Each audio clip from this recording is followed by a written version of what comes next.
جو بھی رفاہی پلاٹ ہوتے ہیں ہمیشہ سے پاکستان میں مسجد انہی جگہوں پہ بنتی چلی آ رہی ہے. اور یہ مسجد والوں کا, یہ محلے والوں کا قصور نہیں ہوتا, یہ گورنمنٹ کا قصور ہے کہ آپ نے آبادی کے لحاظ سے محلوں میں آپ نے مسجدوں کی جگہ دی نہیں ہے.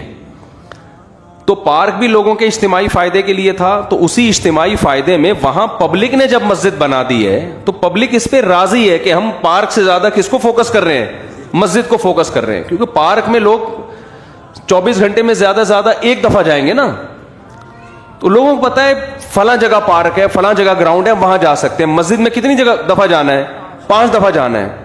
جب وہاں مسجد کی جگہ نہیں ہوگی تو لوگ پارک میں بنائیں گے مسجد. دوسری بات, اگر پھر بھی یہ کام اللیگل تھا, 25 سال کا عرصہ کوئی کم ہوتا ہے کیا؟ آپ 1 مہینے بعد گرا دیتے, آپ 2 مہینے بعد کر دیتے, آپ 3 مہینے بعد کر دیتے. 25 سال سے لوگ ایک جگہ نماز پڑھ رہے ہیں تو کچھ تو خدا کا خوف ہونا چاہیے نا.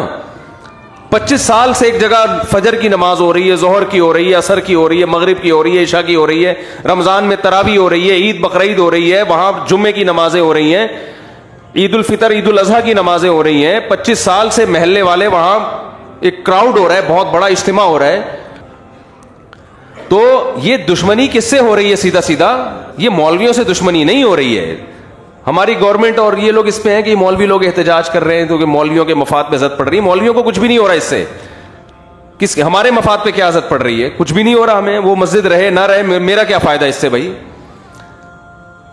ایک آدھ آدمی کے شاید کوئی بیچارے امام کی وہاں تنخواہ ہو, وہ اماموں کو اللہ ویسے ہی کھلا رہا ہوتا ہے. وہ ایک جگہ سے بند ہوتی ہے, اللہ رزق کے 10 راستے کھول دیتا ہے. یہ آپ جنگ مولاناؤں سے نہیں کر رہے ہیں, یہ محلے والوں سے نہیں کر رہے ہیں, یہ آپ جنگ ڈائریکٹ کس سے کر رہے ہو؟ اللہ سے کر رہے ہو. خدا کا خوف کرو, کچھ خدا کے غضب سے ڈرو. یہ آپ ڈائریکٹ اللہ سے جنگ کر رہے ہو. ذاتی ملکیت کسی کی ہوتی ہے نا تو ہم سب سے پہلے کہتے کہ یار اس کو گرانا چاہیے. کسی کی زمین پہ قبضہ کر کے مسجد اگر کوئی بنا دے, فقہا کا اتفاق ہے کہ اس جگہ پہ نماز پڑھنا بھی جائز نہیں ہے. نماز پڑھیں گے دوبارہ پڑھنی پڑے گی آپ کو, لیکن یہ ذاتی ملکیت نہیں تھی, یہ حکومت کی جگہ تھی. تو حکومت کی جو جگہ ہوتی ہے وہ گورنمنٹ کی نہیں ہوتی, وہ پبلک کی ہوتی ہے.